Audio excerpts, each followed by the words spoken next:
Hello everyone and welcome back to another video on the channel. Today we are going to be talking about the WandaVision. I am here with my brother Brandon, who has a channel if you want to plug that. Do you want to plug that? It'll be in the description. Okay. So I we don't are know what here, to plug right now. yeah, we are here to talk about the WandaVision. The series just wrapped up last Friday, the series finale as the episode was called. So just overall thoughts. We're going to talk about overall thoughts on this thing. Theories of the future of the MCU. I definitely want to dive into Doctor Strange in the Multiverse of Madness and Spider-Man No Way Home, which is now titled that, which I haven't actually talked to you about this show. What did you think? Yeah, the show, so WandaVision. Yeah. I'll say this. I was not excited about this show to be okay, so when man, we haven't talked in a while. So when Endgame happened, after Endgame, I was not looking forward to anything else. To be dead honest. Like, to me, Endgame was the end. And whatever they did after, to me, didn't matter. Mm-hmm. And after watching WandaVision, everything matters. And I think it's that is the biggest takeaway that I have from not just WandaVision, but the future of what they're doing with all these, shows, movies coming out, whatever. Other than maybe Black Widow, in my mind, everything matters from here on out. I mean, I remember you saying that, and I was like, yeah, if you just watch the MCU up until Endgame, you have a solid chunk of stuff. And no matter what they did after that point, whether it's bad or good, you're going to have a chunk of stuff that has an ending, that has, a definitive end where you can say that this is the ending of that series, and you'd be happy with it. But yeah, right. I completely agree. WandaVision just took things directly into Phase 4, which is funny because this is supposed to be the fifth thing to come out in Phase 4. This is supposed to be the fifth thing. That's insane. Well, and to me, it's the perfect, first thing, to be honest. And look, Spider-Man was technically... Wait, is Spider-Man the end of Phase 3, technically? Yeah. Okay. Because, my thing was, when the MCU is just incredible. And I have a feeling that when my kids are teenagers, they will be watching and loving the same MCU that I grew up in. Mm-hmm. And that all is like... You think they're going to be going that long? I think after watching WandaVision and how much property that they actually have, and that realization of how much more they can tell, I absolutely think so. I think they could easily be still going in 20 years. Mm-hmm. I do. I really believe that because, I mean, walking through like a Hobby Lobby and they have those posters of all the Marvel characters. They probably haven't even gone through half of those. Yeah. And we haven't, and it's just with what do we call the Infinity Stone, the Infinity Saga, right? Yeah. Okay, so the Infinity Saga, the way they started, and you think about it, it's just a classic, let's get Iron Man his own movie, and then we'll throw in one little thing, S.H.I.E.L.D., right? Mm-hmm. And at the very end, we'll throw in Nick Fury. But it's not that, it's just planting a little tiny seed. It's just a movie. It's just a movie. A standalone solo Iron Man movie that was awesome. And that they let the little seeds, they planned it geniusly the way that they kind of, and even up till now where they're planting the seeds. This is the beginning of a new era of Marvel, right? So even within the show, they have little bits and pieces that can I think it's a out. Little bit different. It is. I think it's a little very bit different now. Because back then you're trying to create this world, right? And now it's more about... Now you're in this world. Now we know that these things are going to matter eventually. I disagree with that. We know we know we're in this world, but at the same time we don't know the world that they are in there, that they are in now, because there's a 5-year gap that we don't know what happened. No, it's and not I 5 think years. That's what was that? This happened. Oh no, you're talking about the 5 years after the blip. The 5 years, because here's the thing. So Iron Man, the Hulk, Captain America, Thor, all of those movies built this world, but it also built these characters really in our own world, if you think about it, right? Mm-hmm. They took the world that was in 2008, 2009, 2010, and they put those characters in that world. And that's what made it so great, because I think that was right around that time where superhero movies were becoming a little bit more realistic. How can we make these movies feel like they could actually happen? And that was right around that time, 2008. Obviously, the early Spider-Man movies into the early 2000s and the Batman movies, the Dark Knight trilogy, all of that. It was all in that decade, right? From 2000 or from like 1999 to 2009 was right in that range of all of these movies starting to happen. But now you look at the world, and because we were following each year these movies would come out more times than not. I mean, there was a couple of movies there was a couple times where they took place in different years, but I actually think I know the exact pinpoint of where Marvel changed to a point where we're no longer in our like the real world anymore. We're in the MCU, and I think that was with Age of Ultron, honestly, which ties in with Wanda. Because that's when you introduce places like Wakanda, and you introduce things like vibranium, and you start expanding the world, and how much that movie tried to expand the world, because that's one of the pitfalls of it. But but now with the 5-year jump, not only do we like when we're on a different planet. When the snap happened, that's a whole new world because half the people are gone, right?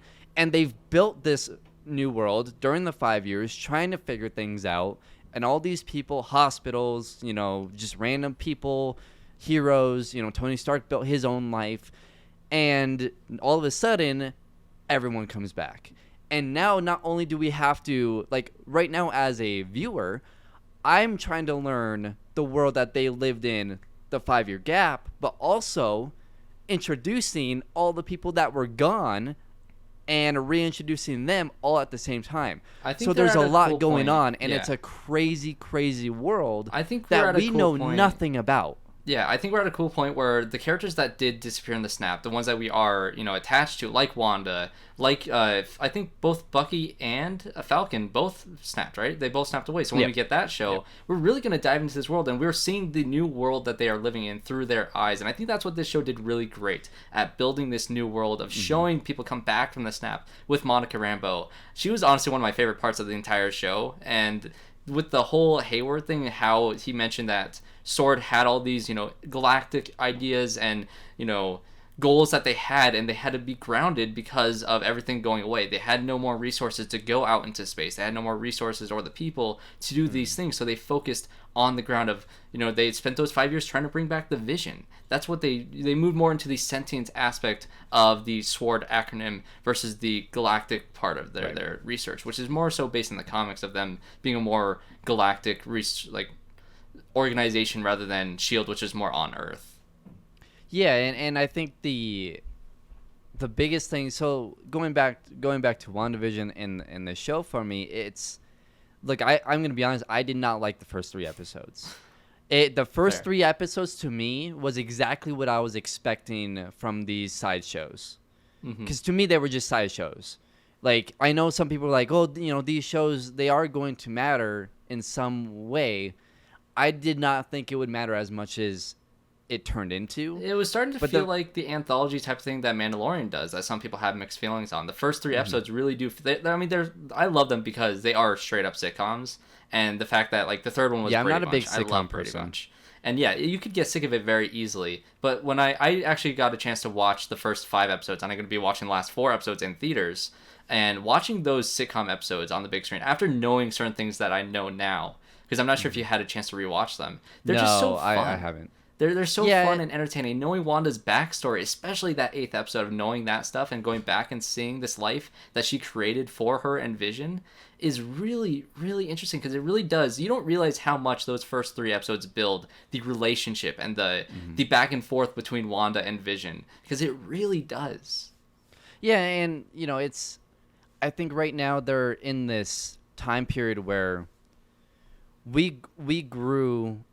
Essentially, you and me and a lot of people too grew up with Tony Stark and Captain America, like Robert Downey Jr. and these characters. But you think about it, that original 6, 2 of them are remaining technically. Hawkeye they'll probably move on from Hawkeye. They have the Hawkeye show that's supposed to come out later this year. Right, and that will probably transition to the new Hawkeye, or whatever they're gonna call it. With Haley Steinfeld. Yeah, so he's gonna leave. So essentially, Jeremy Renner's gonna be gone out of the MCU within the next 2 years. So essentially, there's 2 remaining. We got Thor and we got Smart Hulk. But other than that, and then we're getting the She-Hulk show. So even that, we're kind of in a way beginning to replace Hulk. I don't think they're going to fully replace him. Right. So you look at where we are, and back to my point of Endgame to me was like the end of the MCU in my mind, because there was no attachment to these characters. And I just figured that they were going to, with these sideshows. Now, I don't want to even call them sideshows anymore because they're not. Mm-hmm. But in my mind, they were sideshows of like, oh yeah, we'll get to learn a little bit more about Wanda. We'll get to learn a little bit more about these characters. But in the grand scheme of things, it won't matter until more movies come out and we learn more about those characters. But I think you had a fear of them ending up more like Agents of S.H.I.E.L.D. Whereas I think they're trying to, in a small way, trying to decanonize Agents of S.H.I.E.L.D. Well, it felt like a movie. WandaVision felt like a movie. It was straight up a 6-hour film. Movie. Yeah, and that was the best part about it. But back to the first 3 episodes, like I still haven't seen the end of episode 2. Like what? I fell asleep. I'm gonna be episode 2 was so fun. The magic show. I did not like what caught my attention. The first moment that I was like, I sat up on my chair for the first time, was the very end of episode 3, and I was like, okay, I'm interested. Because I was forcing myself to watch. Like, I watched episode 3 when episode, I think, 5 was coming out. Really? Like, I was not interested. It took me a week to watch the first episode. I remember getting your text where you're like, oh my gosh, WandaVision. And it was like... And that's when I saw episode 4. Episode 4 changed everything in my mind. Because even though I kind of figured the timeline was after Endgame, I did not expect, like, all of the blip stuff to me is really interesting. I know some people didn't like care about that part as much as I do, but I honestly, the MCU, Marvel, they could do a whole movie with not a single superhero in it and just do a movie about everyone coming back. Hold on, pitch like a disaster world, like San Andreas, like a movie kind of like that where you're just following some random people that don't have like you can make a movie about that time period, or like about the blip, and not even mention a single superhero. It would be an amazing movie. They're at a point which is kind of genius, and I think this was Kevin Feige's point of doing the whole blip thing and how that's kind of the basis of moving forward in the MCU, because every Marvel property ever since Avengers referenced the Battle of New York. Everything referenced that, right? And there was even that Marvel one-shot, if you remember those short films that they had in like the special features of the DVDs. There was a one-shot of these 2 random people who get one of the guns from the aliens in the Avengers movie, and they start like robbing banks with them. That's exactly what you're talking about. They can have just some like short films or a series of just about the blip of them just doing all these things, because that's something that I was really not expecting to get from this show. And I don't know why I wasn't expecting it, but to get that opening scene makes so much sense. Yeah, it makes so much sense that we would have gotten it, but it was amazing. Did not come across my mind at all. And so the start of episode 4, I'm telling you. So I watched episode 3 and 4 back to back, 3, 4, and 5, all back to back to back. And so I got through episode 3. I'm like, oh my god, okay, I don't know if I could do this show. I was going to text you after episode 3, and I was like, I don't think I'm gonna watch. Like, this isn't worth it to me. And then the very end, what happened because I can't remember right now. It was when Monica mentioned Ultron. Yes. Okay. So that happens, and because I'm sitting in my office where I am, and on video, I know Brad, you can't see me right now, but I was slouched like this. I can already picture you sitting up. As soon as she said, like, even Wanda within the episode, like, just kind of sat up and was like, she said Ultron, I'm like, oh, okay, what's going on here? And then in episode 4, the way that started, I was locked in. And in like halfway through episode 4, I was like, this is the best thing Marvel's ever done. You know, it's funny. It went from, I hate this, to, oh my god, this might be the greatest thing that they've ever done. Because episode 4 was it wasn't technically the best episode, but in my mind it's the episode I always go back to. I was just about to mention, because it changed my thought of everything. We're kind of opposite in the way of episode 4 is not my least favorite episode. I think episode 1 and 2 are still my least favorite, even though I think they're really fun and entertaining. But episode 4 had a lot. It was the shortest episode as well, but it had a lot of just cheesy type of like military dialogue. It had so much of yeah. that. But what It was the works so story well of with it, though. It was what was happening exactly in the real what world was happening, that made and not me only interested. that, but Darcy, Jimmy Woo, and Yes. Monica Rambeau. Those three I love. I Yeah. fell in love with all three of those characters, which is funny because I hated Well, Darcy in the Thor when movies. it clicked in my mind who Monica was, I lost it Yeah. because I'm surprised you it didn't know that. click in. Well, to be honest, I've seen Captain Marvel once, just not a movie that I'll probably ever watch again. I just wasn't a fan of it. But when it clicked and I realized who she was, You're I like, was like, oh, okay, this is cool. Uh-huh. This is really cool. So, and I know some people might hate that I don't like. I'm not gonna say I don't like it because I honestly I like every MCU movie. I even like Thor: The Dark World. It's just I give it a look compared to the rest of the MCU movies, they're at the bottom to me.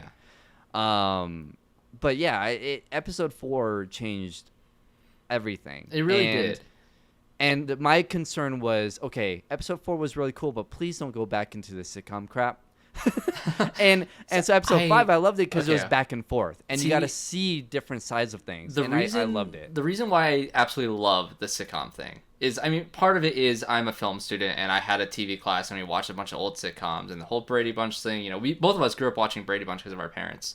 But the thing about the sitcoms that I found just so funny, or at least that I found very, like, it was the thing that attached me most to the sitcoms, was the performances of Elizabeth Olsen and of Paul Bettany, especially Paul Bettany in the episode 2, the one that you didn't finish. His performance at the end of the episode is one of the funniest things ever, because he like swallows a piece of gum and he's basically drunk. He's playing a drunk Vision and they're doing a magic show. It's so funny, and they're back and forth. They're I see. I remember good. the magic show, like just falling asleep and going in and out. So I remember there was a magic show, but the commercials couldn't and the care commercials too. Because, like, even, like, I'm not I sure if did you ever like the watch I Love commercials. Lucy. I But did like if the you watch commercials. I Love Lucy, they literally have commercials baked into the episodes like that.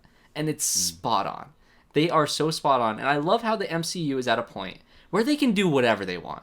They can do whatever they want, and people are going to eat it up and love it. And people are like, oh, what is this WandaVision? Exactly like you were. Like, oh, I'm not sure if I'm going to stick with this because it's a sitcom. Whereas other people, the niche audience where the sitcom thing really works, like me, it knocked me away. Like, I love the sitcom thing because I just think it's so funny and unique and just visually different from anything else that MCU has ever done. And even within the first episode, when the boss starts choking on the food, even the lighting and the way that things are shot and the movement of the camera changes when that happens, and it pulls you out of the sitcom before it throws you back in the style of the sitcom stuff. So they have all these different things in the way that they recreate things, and the way that they act within each world of the sitcom, because it's a very different style of acting.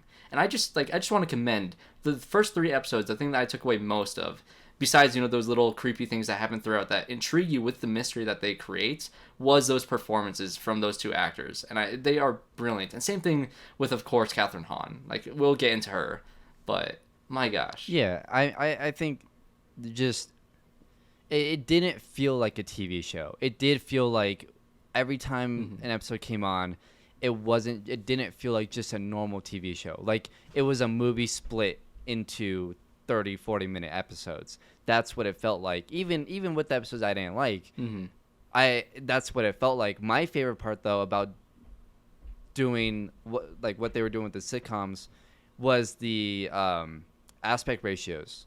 How when we got into 5, 6, 7, 8, 9, well, maybe not 9, I don't know if it did it, but the aspect ratios changed. So you went into like the different kind of, you knew where you were based on the aspect ratio. And I feel like it's funny because I was watching it with Erin, and she never noticed it at all. I had to pause it and be like, okay, watch the black bars. And it's something that only like someone like me or you would really notice And appreciate, but too. I loved it.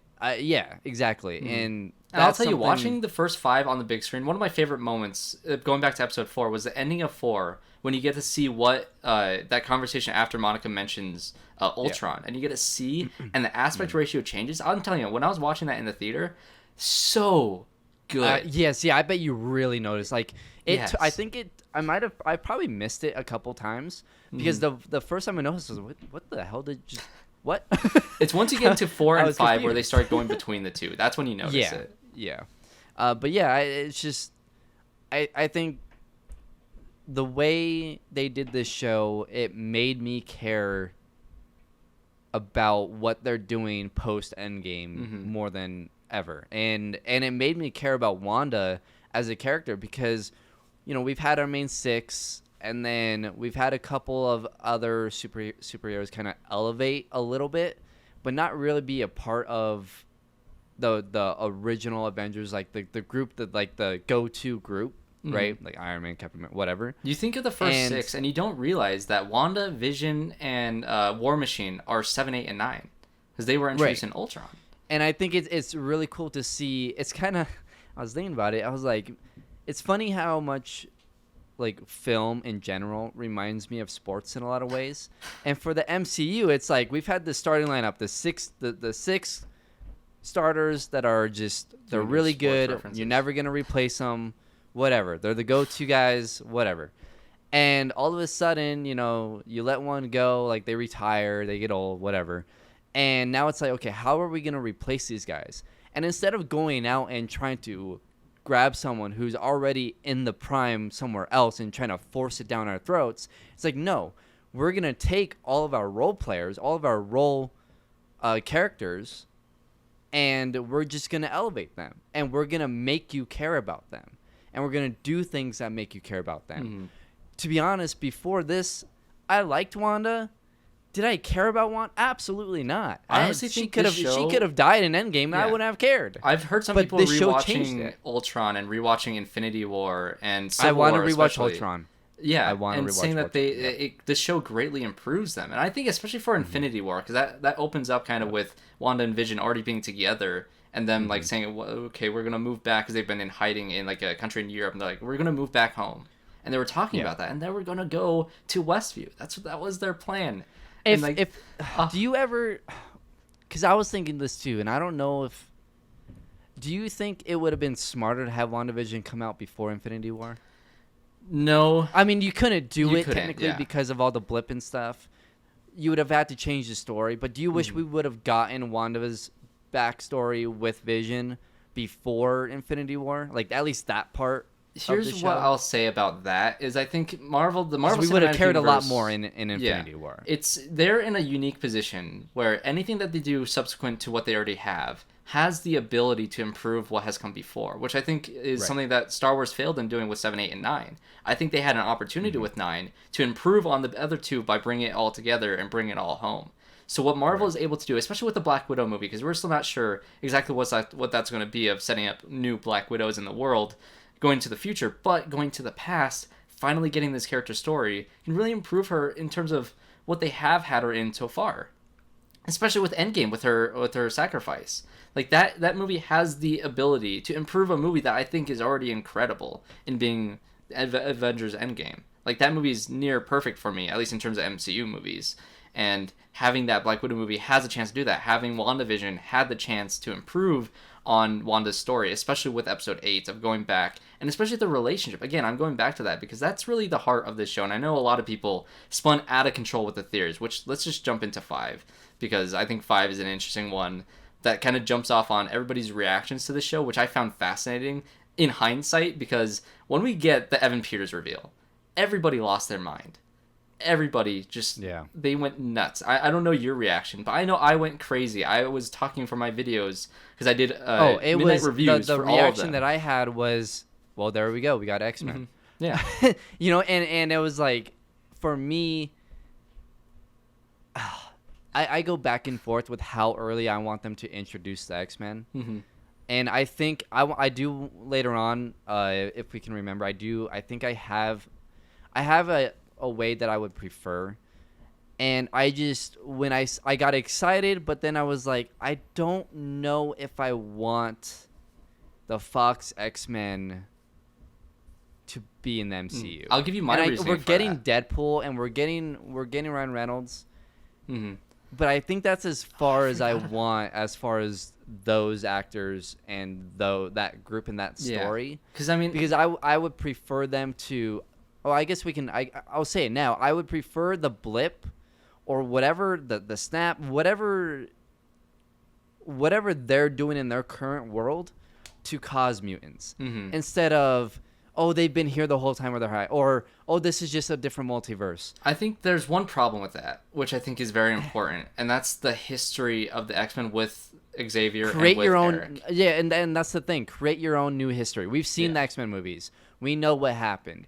They're creating a different Spider-Man. Why can't they create a different X-Men? And I think that You know was what- another point that I had, which is, yes, they can pick and choose what actors they want to bring back, but that's also legitimizing the bad X-Men movies like X-Men Dark Phoenix, which I'm not sure if you ever Right. ended up watching that one. No. But it also legitimizes those, right? And you're not sure if you want to bring the baggage that those X-Men movies carried Right. into the MCU. Well, And so you could pick and what about choose. Wolverine? If you want to bring in Wolverine, but he doesn't want to do it, so then you bring in a different. Then it's just half of them are going to be different actors, half of them are going to be returning, and it's going to create this mess. Yeah, so you're going to instead, have the mess that the X-Men movies had with look, continuity. let's bring in Ryan Reynolds because he's funny as hell, and it will make sense with Deadpool because it's Deadpool, and it Because he just can makes reference sense. it. He can and- make fun right. of the fact that he was from a different universe and now he's here. Why? Because he's Deadpool. Like And it that's works all in the they need. MCU. Yeah, that's all they need. All you need to do for the opening of Deadpool 3 is have Deadpool standing on the Disney castle, you know, the classic Disney logo that's before every Disney movie. That's all you need to have. Just have have Deadpool standing on like the balcony of the Disney castle, swearing and saying, "Welcome to the MCU, I'm here." And that's all you need to introduce that character. But for everybody else, like I said, the baggage that it contains and having those things like the ending with Logan, with those characters was so perfect. And Yeah. so you can't have everybody, and you either have everybody or you have nobody. You can't really pick and choose because that causes a lot of problems in terms of things making sense. And like I said, you don't want to ruin the history of those characters because X-Men or Xavier and Eric both have a tie with having their powers of them growing up. That is essential to the MCU or to the X-Men. So you can't just have characters spawning in with X-Men powers because then you don't have them growing up with them. Right, and Magneto is supposed to be Wanda's father. So like, Yeah, so that's retcon it just now. it's gonna create issues. Exactly. So Although I wouldn't have let's- put it past them to have Michael Fassbender playing the dad in the flashback. I was half expecting that, but the fact that we got the reveal that Evan Peters was playing Ralph Bohner and it was all for a joke and all to troll the internet, which I'm not sure your thoughts on that. I thought it was hysterical. It's kind of like the cat situation with Captain Marvel and Nick Fury's eye.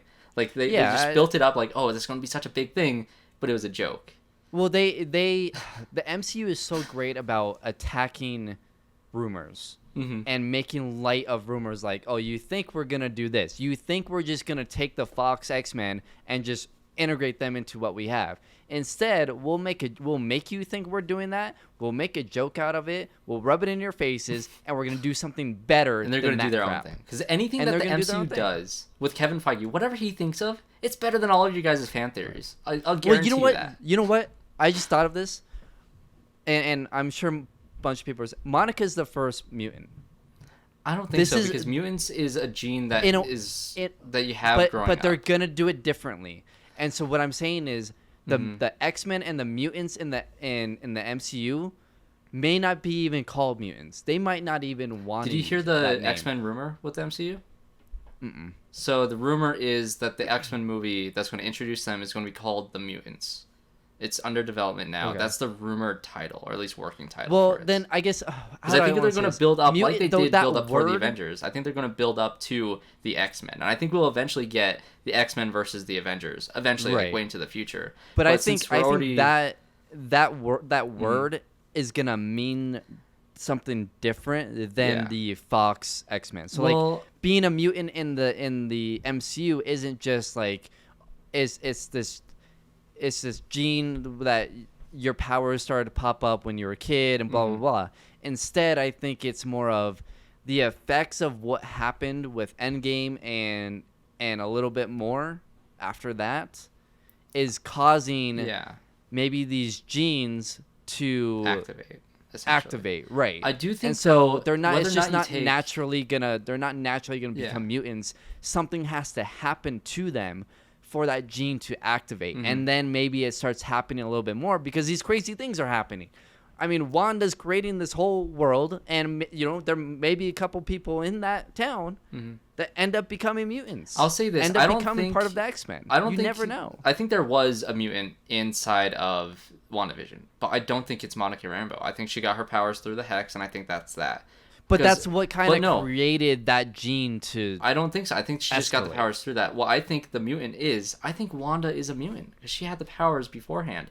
Yes, it was amplified and actually Right, brought out exactly. into That's what I'm existence saying. It through was- the it Mind was- Stone. Exactly. So your point could still be exactly how it is. Maybe the Snap did, because it's through the Infinity Stones, activates those genes for everybody. I'm not sure if they're going the route of Wanda is a mutant, because that could be like later down in the line. I don't know. You could have a movie where Wanda's Well, in she's an a X-Men witch. movie, and they say, yes, you're a mutant. Your powers grow from mutant abilities. Or you can go the route that she's just literally a witch. Right. And so they can go either way. I do think to go back more towards WandaVision itself is... We don't need World War II to tell the story of X-Men, is what I'm trying to get across. I still think you can use the civil rights movement. I still think you can do that and have that be you can still more use relevant things, but to you now. don't need World War II to have the X-Men.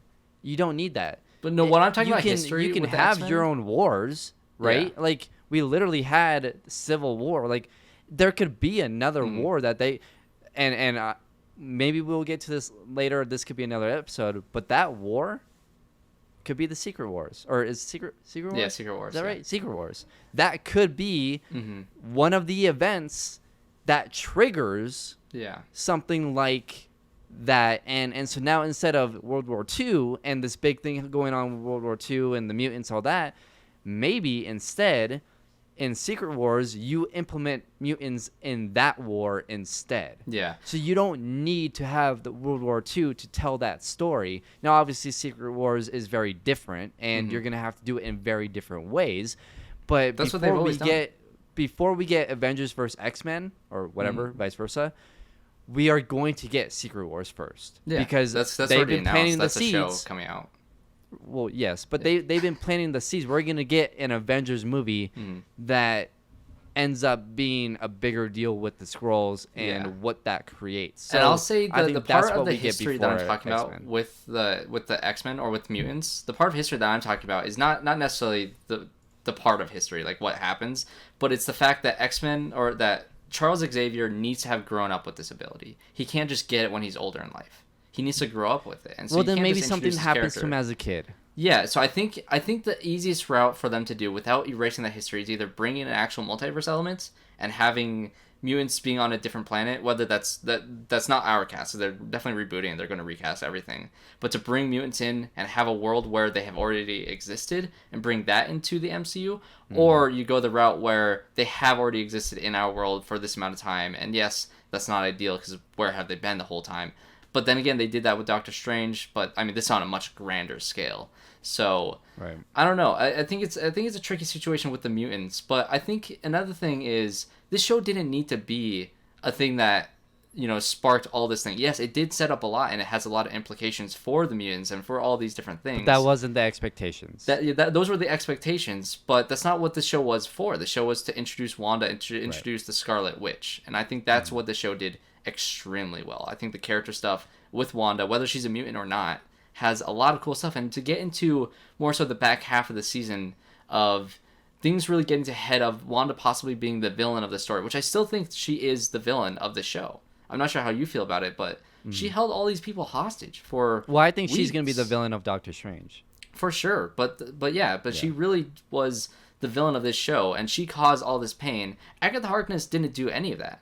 She did absolutely none of it, which is what I like that they did with that direction with the Agatha All Along song. I was worried that they're going to have, Wanda actually had no evil in her whatsoever. She wasn't causing this pain for all these people. And when they always said that, she's holding me hostage, she won't let me think, or she won't let me see our kids, that was actually referencing Agatha instead of Wanda. I thought maybe they're going to go that twisted route. But instead, Wanda has all these things, and I loved one of the lines of, these people are never going to see you for what you sacrificed, only for what you did to them. With Monica talking to Wanda at the end of the series, and I think that's very important because she's going on. She has a Darkhold, which is a very messed up book. You should not be learning from the Darkhold to learn magic. That's the thing that you avoid learning from because that's such dark magic. And But that's all she has. that's all she has. That's all she knows, which is kind of terrifying because once we get into Multiverse of Madness with Doctor Strange, which I do think this show actually led up very well towards that because you're setting up Wanda of having this dark power within her that she cannot control because she did this all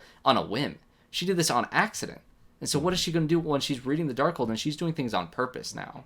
That's what's Now, scary about this character. I guess my question is, do you want Wanda to become an actual villain? No. Like because that's something that, so with Doctor Strange, and I think my expectations is, yeah, she's probably going to be the villain initially, but there's going to be a bigger bad, and it's going to be very similar to what we've gotten so often in the past.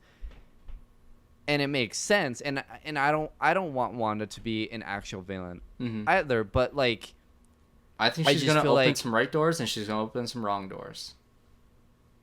Yeah, I don't know if I want that story again of, well, Doctor Strange and Wanda, they're going to fight, and then there's going to be a bigger bad that ends up coming up. We've seen this across MCU. We've seen it across of DC. Scarlet Witch v. Doctor Strange. Yeah, Dawn of Dormammu. I don't need more of this, right? So that's the problem, but I also don't want her to be an actual villain. But again, whatever the MCU does, even if they go the route that I don't want them to, they are, at least as of right now, in my mind, they're 100% on everything. So in my mind, even if they go the route of, hey, we're going to take the Fox X-Men and we're just going to slowly implement them, you know what? I'm going to trust them because 99.9% chance they're going to succeed at it, and I'm going to love it. Yeah. So you have to trust them at this point because they've given you no reason to not trust them. Yeah, they really haven't. And so I think we have a good trilogy I'm waiting on our for hands. that time, though. Yeah, this was the first I'm waiting movie... for it to hit where I'm like, okay, done. this is the first bad thing that they've done. Yeah. But I still think that they've had some misses. Well, yeah, they've had misses, but not necessarily nothing this detrimental. sucks. Nothing that crushed them, obviously, because they're going as strong as ever. Like WandaVision, Disney Plus crashed every night, because I know you weren't watching at 1 a.m. like I was. But once it got to episode 5, after the Evan Peters reveal, ever since then, Disney Plus would crash every single episode. Yeah. And you would never be able to watch it for like 5 to 15 minutes until the finale. The finale ran fine because they released it early, which I didn't realize. Oh, did they? They released it like 10 minutes early. Oh. And so to cover for all the issues. And so once I started at midnight, I had no flaws. But then I found out later that I could have, had 10 more minutes of sleep. But yeah, I was waiting because it's funny because this show, it's funny how much the MCU,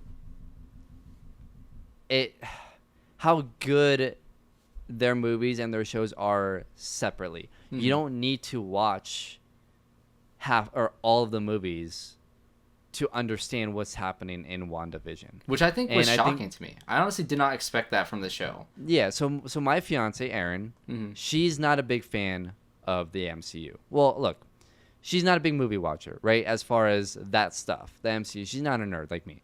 So, but she has seen a few of the movies that ever since we started dating. So she saw Doctor Strange, which was the only movie that she saw on her own without me. It's an interesting choice. Then we've seen both Guardians. We've seen what year did Civil War come out? 2016. Okay, so we did not watch the show. She has not seen Civil War then. We watched the second Spider-Man together, but I don't think she's even seen the first Spider-Man. She saw Infinity War, Endgame. But like my point is she hasn't seen a lot. And she absolutely loved WandaVision. I watched episodes 1 through 5, right? And I was so excited about it. I wanted to show her episode 4 because she saw Endgame, and I wanted to show her like the blip stuff, right? And so like the first 5 minutes, I told her, just watch the first 5 minutes, whatever. I just think this is really cool. You're probably not going to care, but like whatever, I don't care. We ended up watching the whole episode. And not only that, but she wanted to watch it from episode 1. She absolutely loved the sitcom stuff because that's right up her alley. She loves sitcoms, all that stuff. Yeah, even the Friends. There's some Friends references, I think, in episode 5 or 6 or episode 6. Yeah, we missed that. The intro had some Friends, like some of the camera moves and just kind of the style of the way that they filmed it. Again, very the way they reference sitcoms. It was very more subtle. so The Office and Parks and Rec. Modern Family. Modern, yeah. Yeah, it was more of it was more of other shows Mhm. than. I think I'm talking was about hoping episode 5. Episode 5 had some, because Oh. that was the was that the 80s or I 90s? guess. Well, Friends was late '90s, early 2000s. Okay, so then that was So I think was that's probably why episode it was kind of hard to use Friends. I Mhm. think. But I was hoping that they would really go into it, but I never noticed anything. 5. Yeah. But yeah, she absolutely loved it, and she watched every episode, and I had to explain to her some things. I had to explain to her the whole Quicksilver thing and how confusing and why they couldn't use this Quicksilver and blah blah blah blah. One other thing, and they still haven't mentioned the name Quicksilver, by the way, and they haven't mentioned the word mutant yet. Mhm. Was Scarlet Witch a name that they could not use No, I until think now, or was that available to them? see that Because they situation couldn't always use confused me. couldn't use Quicksilver Yeah. and mutant, so why could they use Scarlet Witch? That doesn't make sense. I think that was also part of it. I don't think they could have referenced her as Scarlet Witch. I'm honestly shocked that they had the characters, because those are mutants. Those are X-Men. right. So I'm shocked that Right. they were able to use them as early as Age of Ultron, especially when there was another Quicksilver going on at the same time. That was honestly baffling. And so the but fact they that had to can finally kill. use They had to kill moniker- that Quicksilver. Yeah. I think that was part of the deal. They had to kill him. Mm-hmm. Which I actually So- know. I think I know the reason why that version was not in this show. You want to know why? Probably because he was doing something else. That's probably the more realistic one. But he does not fit the tone of the show whatsoever. Evan Peters was perfect. He was perfect for this type of comedy, type of role I that also he think had. though it was to And troll plus, everyone. yeah, Aaron Taylor Johnson is bulked up. He's huge because he was in Tenet. I'm not sure if you ever watched Tenet, but he's in that movie, and he's bigger than he's giant. He's as big as Chris Evans for Captain America. That's how big he's gotten. I think they He just would not wanted have to fit. troll. Yeah, He's they like a just massive wanted to break beard. the internet. You know, I think Yeah. what I imagine in MCU offices, like, you know what would be hilarious and would troll the crap out of Yeah. everyone? That was the Let's do conversation. this. Because And they're it- like, it we comes can't up have as a Aaron Taylor joke. Johnson because he doesn't really fit the tone of the show, and plus he's off doing Tenet with Christopher Nolan because he's a big shot actor now, and maybe he just flat out didn't want to do it, but they wanted to have that character because it's so tied to Wanda. And they're like, screw it, we're gonna use Evan Peters because we're gonna troll the crap out of We're the internet. MCU and we could do whatever we want. Yeah, and they can do whatever they want. They're not gonna lose people. That reveal at the end, yes, some people are very disappointed with that, which I completely understand the disappointment in the fact that he was not part of the X-Men characters. But you got to remember all the baggage that character would come if he was that character, and maybe he still is. Maybe that character is still a speedster. I don't know how he had those powers. There's some plot holes in terms of that. Was Agatha able to give him speed powers? That is also kind of confusing. Was it that necklace that he had that gave him that? There's still some question marks. It was the necklace. It was a bit like this. It works because they need it to work. You know, it was one of those things. But anytime someone says, "Well, I wish they would have," had him be the Quicksilver from the Fox X-Men and just integrate those characters into our world, my first question to that person, if you're listening now, is, do you want Wolverine or not? That is the question. If Or do you want Hugh want Jackman? Wolverine, well, he's not going to do it. Yeah. He's flat out not going to do it. So, do you want Wolverine or not? So, if you want to bring in the Fox X-Men and integrate them into the MCU, You're not gonna have Wolverine because you're not going to have Wolverine. Yeah. That's the reality. You're not going to have him. You can probably do some funky stuff, but it's going to mess things up. Logan happened. It's just... And it's funny. Going to get messy. I remember Hugh Jackman had an interview when he was doing Logan of whether or not he was ever going to do the character again. And he said, well, if they ever integrate with the Avengers and I get to work with Iron Man, great. But guess what? Iron Man's dead. it's like rip the chances. But it's funny that interview exists. But we can still say, nope, can't have Hugh Jackman. Because, I mean, some people had problems with Hugh Jackman being that character because he wasn't as short and ugly as Wolverine is supposed to be, which I think is... it's a cosmetic complaint. It's like, who really cares because he's so perfect for that role. But still, now they have a chance to do a more comic accurate Wolverine, I guess. They have a chance to do these things. You can create your own story. You don't want to have to integrate these guys and be like, well, we have to follow the storyline that they did. Also, again, hold on. We want to go this way. Going back, you can't have Wolverine without the history because he doesn't age. He's been around for forever, and he's been in all those wars. That's integral to that character. So again, you can't really you need to have that history behind these characters. You just can't have X-Men or mutants spawn within the world suddenly. You need to have the history with these characters. And for those saying we'll just use the multiverse, and I just feel That's like lazy. using the multiverse, and I just feel like it's cheating Mm-hmm. in a way, and I don't want to have to look at these X-Men characters and every time I see them with Avengers be like, yeah, but they kind of sucked in the Fox movies. Like I don't want that, you know. And who's to say like what's her name? Blue chick. Jennifer Lawrence. Yeah, Jennifer Mystique. Lawrence, she's sure as hell ain't coming back for the MCU. Yeah. Like, no, wait, so- did you hear the rumor with Jennifer Lawrence? No. The rumor, okay, I think this is a rumor. I don't think it's true, but the rumor is that she was cast as the Invisible Woman in Fantastic Four. That works. You think that works? That works. I think that works. I'm not sure about that casting. I knew you were but- gonna say that. That was the first character that popped in my head that would fit with her. Yeah, I think she can pull it off. She's a great actress, but again, But obviously, know. she did not want to be. she didn't want to do the What's makeup. what's the character's name? Mystique. Yeah, Mystique. She did not want to be Mystique. Mm-hmm. You could tell by the second Third one. one. No, not Days of Future Past, but the next one. Yeah. She was over that she was over it. She didn't want to do it. Also, I think She's part not of gonna that come is back the to director. do that role. The director was Yeah. a scumbag. So Right. Bryan Well, Singer. and I think, you know, it does suck to lose the a couple characters like Magneto and gosh, dude, I am Patrick blanking on Stewart? names tonight. Patrick Stewart yeah. and Ian McKellen. yeah, like it Fassbender. sucks to lose them, but at the same time, They had their chance. they was like- they had their movies. Yeah. It's and funny. I After the think- Evan Peters thing, I started watching the X-Men movies. You still have that original trilogy of X-Men movies, plus the New Age one with Days of Future Past and all that stuff. I just rewatched them. They're not all great, but they're all pretty great. You know, you still have those. They had their chance, Yeah. especially with Patrick Stewart and Hugh Jackman. They had their perfect end. Right. You don't need a ton. Well, of and here's the characters. thing. The MCU, like I said at the beginning of this podcast, I could see it going on for the next 20 years. Mhm. I hate to be that guy, but is Patrick Stewart going to be here in 20 years? Yes, he is. So I'm He just better be. saying. I'm Yeah. just saying. I'm sorry. Like, I'm just like, come on. Mm-hmm. Do you? The chances. Like I just don't want more. Mhm.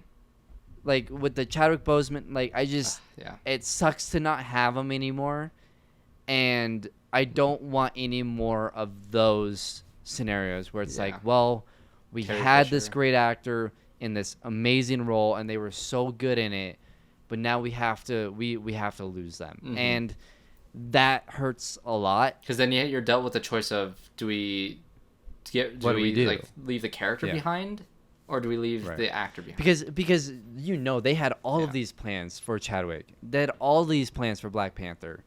And they have to completely reverse all of that. And it sucks. Yeah. It really does. Now, am I excited to see what they do? Yeah, of course. And am I going to go see Black Panther 2? Yeah, of course. I'm It's excited. just watching Ryan that Coogler. movie, it's going to hurt. Yeah. It's going to hurt a lot. And I don't want any more of those scenarios. I don't want that. Yeah. And so the risk of bringing in someone like Patrick Stewart, Mm. look, you can bring in James McAvoy and you know, go from there. And I get it. You can do that. I would just rather restart. Yeah.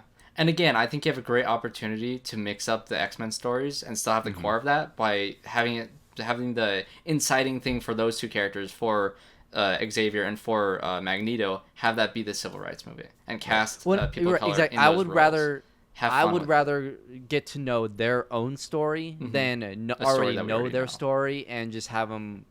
And like Mm-hmm. I want to relearn their stories. And not only that, think about it as a business for the MCU. What are you doing? You just gave away Yeah. 5 You're gonna run movies. into the What are Spider-Man you doing? situation again. You're going to run into the Spider-Man situation where you're doing the same thing over and over again. Do something different. Do something new that we haven't seen Well- before. Because well, not honestly, only we had that, a though- great origin story for those characters in the X-Men movies we already have. You Do get to something tell new. you get to tell their origin stories. That means you get millions of dollars more.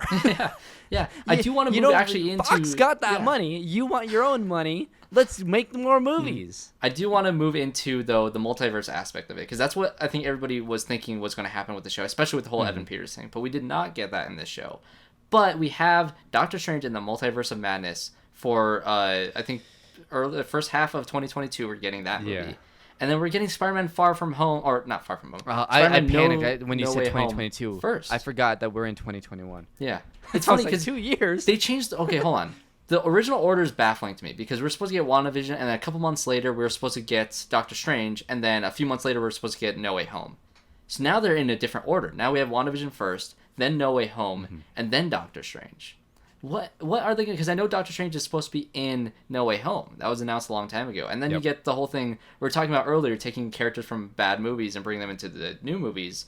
You got Jamie Foxx's Electro coming into this movie, and that one's confirmed. That one's like confirmed. Unless that was like another biggest troll of all time. It's not confirmed. No, that one is confirmed. The two that are confirmed. No, I mean it's not confirmed that the Spider-Mans are coming back though, right? The Spider-Man is not confirmed. But the ones that are confirmed is Jamie Foxx as Electro, and maybe he's just a new Electro, and maybe they're just giving him a second chance, which is possible. But you also have Alfred Molina as Doc Ock. Those are the two ones that are confirmed. Right. Plus, you have Sam Raimi directing Doctor Strange in the Multiverse of Madness. So I don't think we're going to get Tobey Maguire and Andrew Garfield in those movies with the multiverse thing. I think we're going to get those reveals in Doctor Strange because we have Sam Raimi. I think Tobey Maguire was only going to come back if Sam Raimi was going to be behind the camera. And I think that's why they replaced Scott Derrickson. Because remember, they didn't fire. Scott Derrickson left Doctor Strange 2 because of creative differences or whatever they had as an excuse. But I think the real reason was they wanted Tobey Maguire. And so going into this multiverse stuff is very fascinating because... Yes, we're going to get Wanda's continuation in Doctor Strange and with this whole multiverse thing, but we're getting No Way Home first. So that's why I thought we were really going to get some multiverse stuff in this movie first because, I mean... Well, you never know. They've done it before where they've had a movie come out first even though it takes place after. Yeah. So I think we never... I mean, who knows? I mean, Spider-Man could actually take place before Doctor Strange and they were just going to have it opposite just for the hell of it. And now maybe it just works out for them. What if it takes place in the Multiverse of Madness? It could, and that very well could be. And like I wouldn't be shocked. Things are going crazy for Peter Parker, and all these different villains popping out of nowhere. And he's like, "What is going on?" And then Doctor Strange shows up, and he's like, "I've been a little bit busy."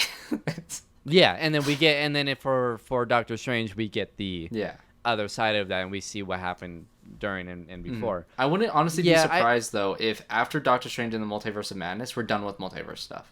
I think they're going to have fun with these two movies and then they're done. I would prefer that because I don't want to use the multiverse to cop out. Yeah. To just to get them to get away with certain things. So I don't like the multiverse. Like it's funny, like a year or 2 years ago, I guess. In our video maybe. Even. I was all for the multiverse. I would rather stay away with that because I want to get to know these characters on their own. And I don't want... I don't know. I think the multiverse could create some weird things. I'm hoping that what Doctor Strange 2 is about is essentially closing it. Mm-hmm. Yeah, and then sealing up the what multiverse happens and you had your fun. Right, what happens in Spider-Man... And Stays all in this Spider-Man. multiverse stuff is happening, and it's more of Doctor Strange, we're closing this thing. Or maybe it's an excuse to get Spider-Man out of the MCU, which is another sad thing. But that's the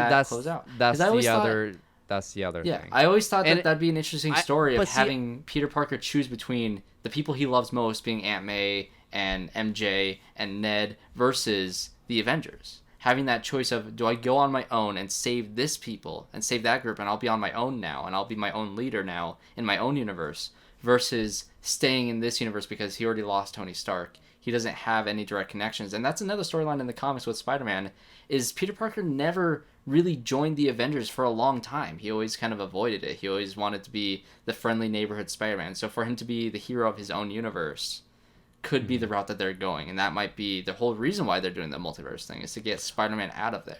Right, and I think if that happens, I think there's a trade. Mm-hmm. I think the MCU will be getting Miles Morales. We know he exists in the MCU, because he was mentioned. You got Uncle Aaron, and it's been how many years? He's 5 years older, right? Yeah, you never know. True. He could be 5 years older. That's another thing with the Blip. They have range. so many things like that where they can age people up and have them be older, and just like that's now the character. Like with all of a sudden with Ant-Man's daughter.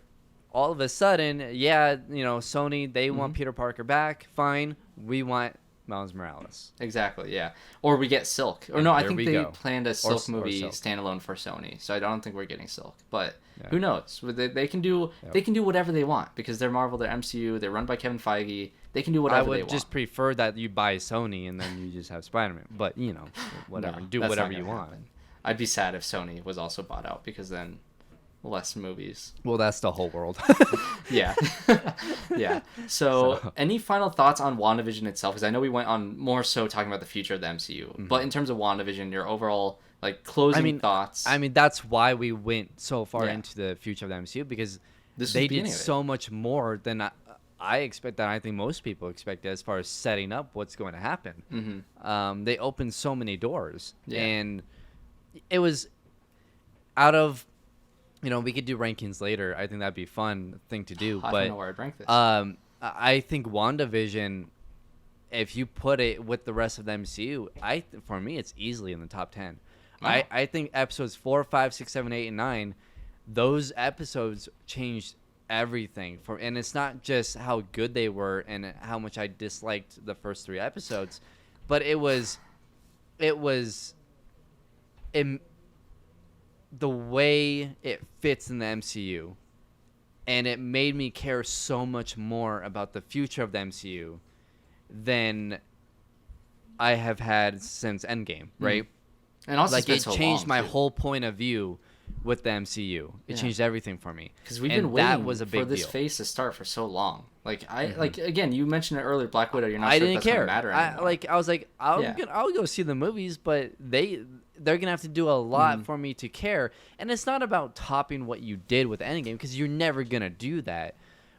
But it's more of retelling and recreating this story. It's also about having characters that you care about to follow through with. Now we really care about Wanda. We really want to see what path she goes down next with Multiverse of Madness. We really care about Vision now. We didn't even talk about White Vision and all of that stuff. The implications that has of whether he's going to be in Eternals, which is another rumor, because that Vision plays a role with Eternals in the comics, so who knows if that's the direction they're going with that character, or when we finally get to see Vision, that version of Vision, meet Wanda again. There's so many great things with these characters that we have for the future, and yes, maybe they do a second season called Wanda and the Vision instead of WandaVision, because they can't do the sitcom thing again anymore. But maybe we'll get a standalone movie for those two characters again in the future. Maybe we will get to see these things, and now that we have this show, we care about that. I'm not sure if I cared about seeing a WandaVision show when I heard it being announced, especially when I heard it being a sitcom. But when I saw that first trailer, and especially after watching all 9 episodes, I hated it. I care so much now. I hated so much about these characters. I hated the trailer. I did not like episodes 1 through 3 until the very end of 3, where it's like, Ultron? Okay, I'm listening. I'm listening, but you really gotta get me. And then the first 5 minutes of episode 4, I was like, all right, well, you're locked. It took you a span of 5 minutes to turn around on that show. That's all it took. So, yeah. Thank you for joining me on this video. If you guys want to see our thoughts on Falcon and Winter Soldier, I'm sure you're going to want to talk about that. By the way, I'm way more excited about Falcon and the Winter Soldier now. I'm kind of... I don't know. I didn't really like the trailer. Sucked, but I also hated the WandaVision trailer. That's true. So now I'm like, all right, let's go. What else you got? I'm excited for Loki. But yeah, I'm not like to think about it, how much I did not expect how much of the future of the MCU they put in WandaVision. Now with 2 characters that are taking over for your main character in the MCU, one of your 2 main characters, well, what are we gonna get now? Because now there's a lot more setting up. Like what you can do with Falcon and the Winter Soldier and kind of planting these seeds. You can do a whole lot more. Yeah. Again, we got 6 hours of character building for these 2. What I want, really, for the most part, is with Anthony Mackie, of having what it means to carry that shield. That's what I want from the show. Whether we get some universe-bending stuff in this show, I don't think anybody's expecting it for this one.